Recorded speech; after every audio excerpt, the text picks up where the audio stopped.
目前画面看到的是梅林水库的水位情况，水库执行24小时值班值守，水位和降雨实时监测。按照目前的降雨量，要半个月以上才能达到红色的警戒水位。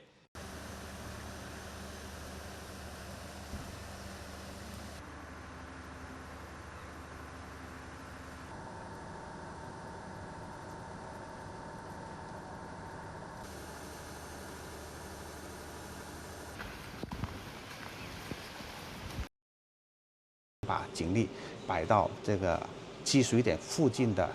街面上进行集中的应急待命，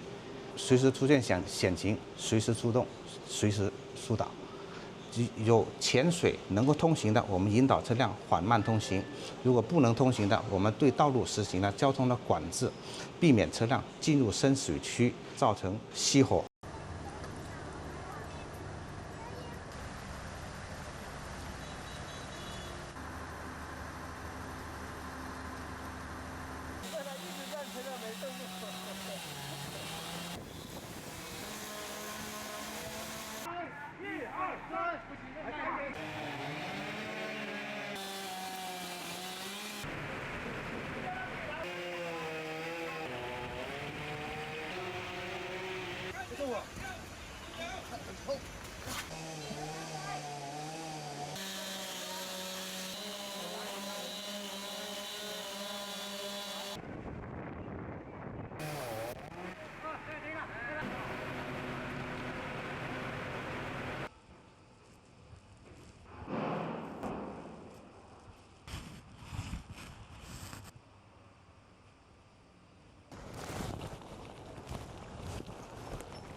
目前画面看到的是梅林水库的水位情况，水库执行24小时值班值守，水位和降雨实时监测。按照目前的降雨量，要半个月以上才能达到红色的警戒水位。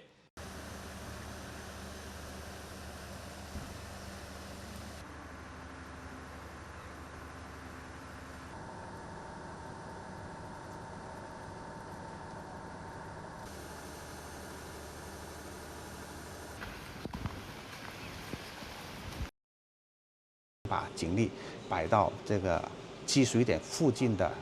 街面上进行集中的应急待命，随时出现险情，随时出动，随时疏导。有前水能够通行的，我们引导车辆缓慢通行；如果不能通行的，我们对道路实行了交通的管制，避免车辆进入深水区，造成熄火。